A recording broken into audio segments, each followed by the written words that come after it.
Assalamualaikum warahmatullahi wabarakatuh. Perkenalkan saya Atika Septiani dengan NIM 112210767. Di sini saya akan mempresentasikan ujian akhir semester mata kuliah perpajakan dengan judul Tax Avoidance atau Penghindaran Pajak. Oke, langsung aja. Apa itu tax avoidance? Tax avoidance adalah upaya wajib pajak untuk mengurangi beban pajaknya secara legal dengan memanfaatkan celah atau kelemahan dalam peraturan perpajakan.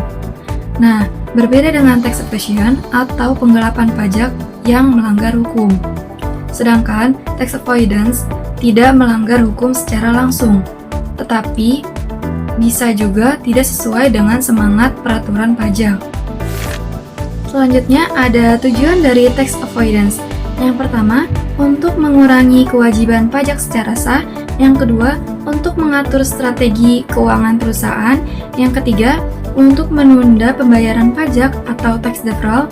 Dan yang terakhir, untuk meningkatkan efisiensi struktur transaksi. Di sini ada strategi umum tax avoidance. Yang pertama, transfer pricing. Transfer pricing itu memindahkan laba ke negara dengan tarif pajak lebih rendah lewat transaksi antar perusahaan afiliasi. Yang kedua, thin capitalization.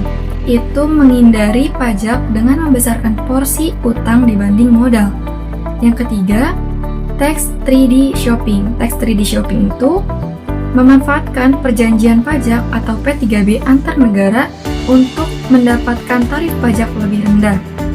Dan yang terakhir, pemanfaatan insentif pajak seperti tax holiday, super education tax, dan penghasilan final. Oke, di sini ada contoh perhitungannya. Selanjutnya, perbedaan tax avoidance dan tax evasion. Tax avoidance itu secara legalitas legal, sedangkan tax evasion itu ilegal. Tujuan dari tax avoidance itu efisiensi, sedangkan tujuan dari tax evasion itu menghindari pajak. Contoh dari tax avoidance sendiri itu transfer pricing, sedangkan tujuan dari tax evasion itu manipulasi laporan. Sanksi dari tax avoidance itu koreksi fiskus, sedangkan sanksi dari tax evasion itu denda dan pidana. Nah, selanjutnya pelaporan pajak. Dalam pelaporan SPT tahunan, perusahaan wajib yang pertama melaporkan seluruh penghasilan dan beban secara benar. Yang kedua, menyampaikan dokumen transfer pricing jika melakukan transaksi afiliasi. Dan yang terakhir, menyediakan laporan per negara bila bagian dari grup usaha global. Oke, selanjutnya, tindakan DJP atau Direktorat Jenderal Pajak.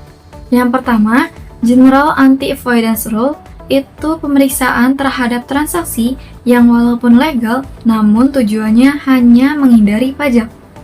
Yang kedua, Transfer Pricing Documentation. Itu wajib dibuat oleh WP tertentu. Dan yang ketiga, itu Exchange of Information antar negara untuk membatasi tax avoidance internasional. Nah, jadi kesimpulannya, tax avoidance ini memang legal, tapi tidak selalu etis. Jika dilakukan secara agresif dan tidak sesuai dengan prinsip kewajarannya, bisa berujung pada koreksi pajak atau sanksi. Mungkin cukup sekian yang saya sampaikan. Semoga bisa bermanfaat bagi kita semua. Wassalamualaikum warahmatullahi wabarakatuh.